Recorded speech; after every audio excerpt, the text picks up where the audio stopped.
मुकेश, सुना है ये संस्था भारत को नशा मुक्त करने का अभियान चला रही है।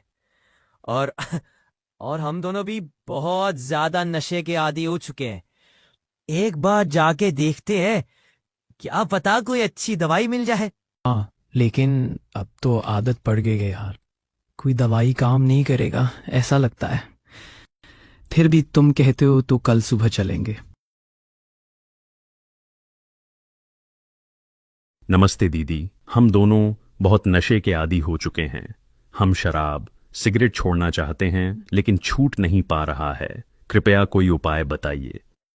आप दोनों तो पवित्र आत्मा हो, बस विकारों की धूल लग जाने के कारण अपने आप को भूल गए हो। दीदी, हम कहाँ पवित्र आत्मा है। हम तो चिकन मटन खाने वाले नशे में डूबे हुए लोग हैं। अगर हम वाकई पवित्र आत्मा होते तो शराब जैसी चीज छोड़ना हमारे लिए कोई बड़ी बात नहीं होती। मनोज, मुकेश, आप पहले भी अच्छे थे और आज भी हो। फर्क बस इतना है कि आपने अपने रियल स्वरूप को भुला दिया है। चलो, इस पर आपको एक कहानी सुनाती हूँ।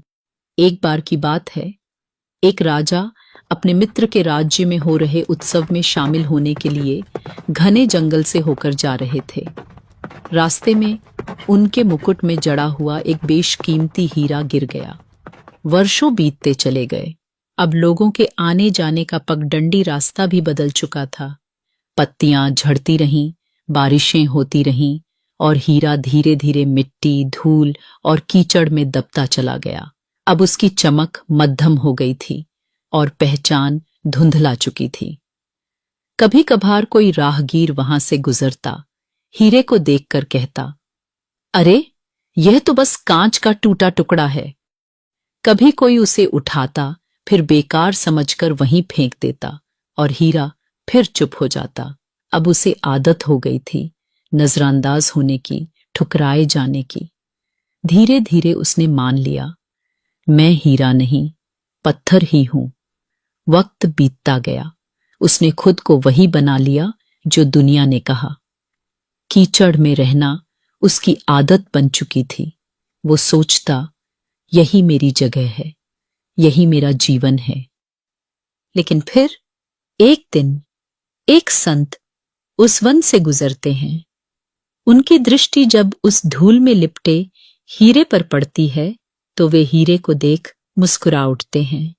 अरे, ये तो परम दुर्लभ रत्न है। संत धीरे से उसे उठाते हैं, अपने करुणामयी हाथों से उसे जल में धोते हैं। लेकिन हीरे को कीचड़ में रहने की आदत पड़ गई थी, इसलिए वह गुस्से में कहता है, मुझे मत छुओ, मैं यही ठीक हूं। संत प्रेम से कहते हैं, आपकी असली पहचान कीचड़ नहीं, चमक है। आप वह रत्न हैं जो राजाओं के मुकुट में शोभा पाते हैं। पहली बार किसी ने उसे उसके उस रूप को देखा जैसे वो सच में है। पहली बार उसे उसकी अपनी चमक दिखी। उसकी आंखों से बूंदें टपकी, पर वो आंसू दर्द के नहीं थे, वो पहचान के आंसू थे। इसी प्रकार हम आत्मा स्वयं में एक अमूल्य हीरा हैं। देह, अभिमान, नशे, विकार, ये सब कीचड़ हैं जो हमारी असली चमक को छिपा देते हैं।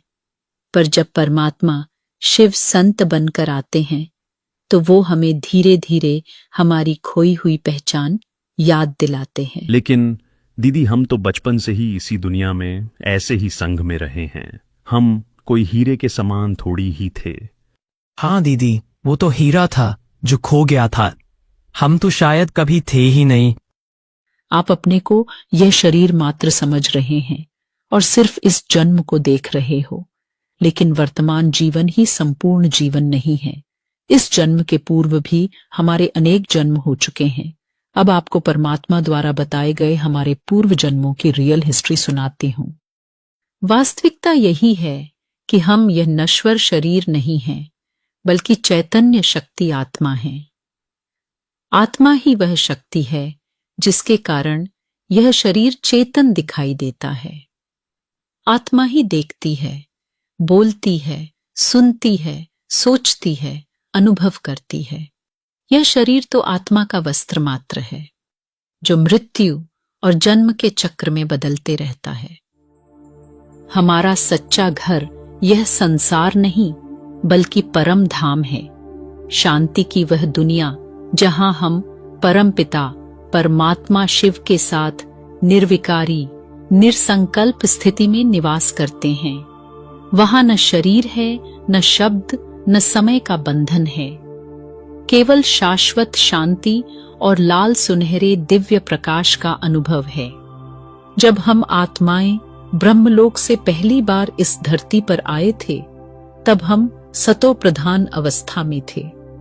शरीर में रहते हुए भी आत्मिक स्वरूप में जीवन जीते थे, इसलिए न शरीर के प्रति लगाव था, न कर्मेंद्रिय आकर्षित करती थी, न ही भौतिक सुख सुविधाओं की कोई लालसा थी।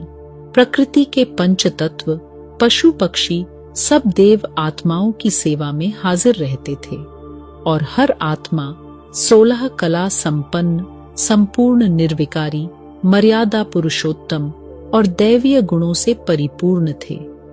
लेकिन आत्मा अनेक जन्म शरीर में रहने के कारण धीरे धीरे अपने वास्तविक स्वरूप को भूलने लगती है और स्वयं को शरीर मात्र समझने लगती है।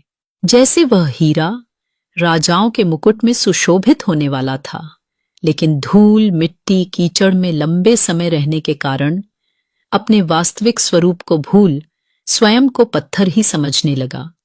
वैसे ही हम आत्मा सतयुग में डबल ताजधारी राजा थे, लेकिन द्वापर युग से अपने असली पहचान को भूलने के कारण 5 विकारों के वशीभूत हो स्वयं को पतित मनुष्य समझने लगते हैं।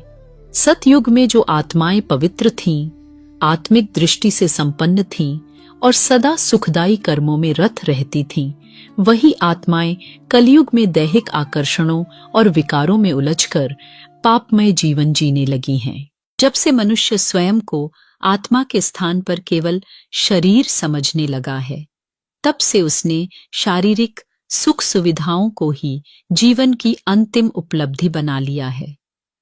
इसी देह अभिमान के परिणाम स्वरूप संसार में अशांति, संघर्ष, ईर्ष्या, हिंसा और दुख निरंतर बढ़ते जा रहे हैं।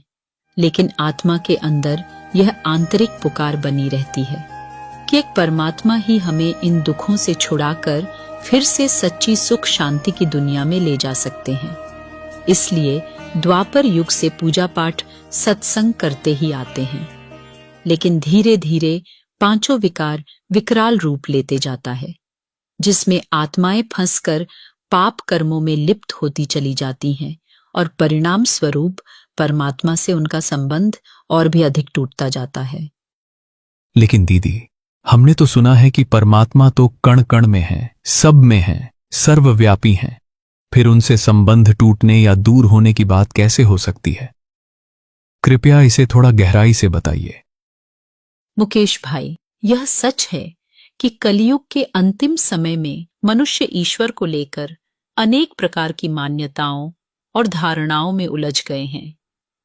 एक ओर वे कहते हैं कि हर जीव में भगवान है, वहीं दूसरी ओर बेजुबान प्राणियों की बलि भी चढ़ा देते हैं।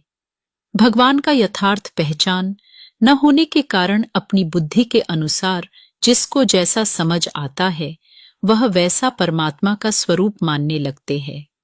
मानो कोई शिव की बहुत भक्ति करते हैं और उनकी मनोकामना पूर्ण हो जाती है, तो वह भगवान को शिवलिंग के रूप में पूजने लगते हैं। कोई की मनोकामना पूर्ण नहीं होती, तो वह भगवान के स्वरूप को ही नहीं मानते हैं।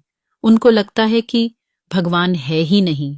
जिनकी छोटी छोटी हद की इच्छाएं जहां पूर्ण होती है, वही उनकी भावना बैठ जाती है और उन्हें ही भगवान का रूप मानने लगते हैं और इसी तरह परमात्मा को सर्वव्यापी समझ सबकी पूजा करने लगते हैं। लेकिन अभी इस कलयुग के अंत में परमात्मा शिव हीरे समान हम आत्माओं को देह अभिमान और विकारों की तमो प्रधानता के कीचड़ से तो निकालते ही हैं, साथ में स्वयं अपना परिचय भी देते हैं। वह सर्वव्यापी नहीं है, बल्कि ब्रह्मलोक में रहने वाला सर्व आत्माओं के आत्मिक पिता हैं। धन्यवाद दीदी। अब जब स्वयं का सत्य परिचय और परमात्मा से संबंध का यथार्थ ज्ञान मिल गया है तो मुझे विश्वास है कि अब तो नशे जैसी आदतें भी सहज ही छूट जाएंगी। बिल्कुल मनोज। अब हमें आधा कल्प के लिए हाई एनर्जी वाले आत्माओं के साथ रहना है।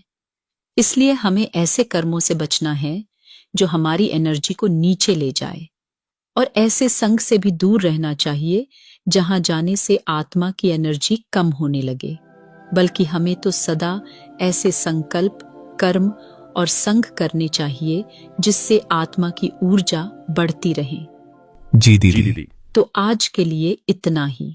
आपके आत्मिक उन्नति और आध्यात्मिक ज्ञान से जुड़े प्रश्न और उनके उत्तर के साथ फिर अगले दिन मिलेंगे। राजयोग मेडिटेशन और आध्यात्मिक ज्ञान ने लाखों आत्माओं के जीवन को सकारात्मक रूप से बदल दिया है। यदि आप भी अपने जीवन से अवगुण, कमजोरियां या नशे जैसी बुरी आदतों को दूर कर आत्म उत्कर्ष की ओर अग्रसर होना चाहते हैं तो नजदीकी ब्रह्मा कुमारी सेवा केंद्र से अवश्य संपर्क करें।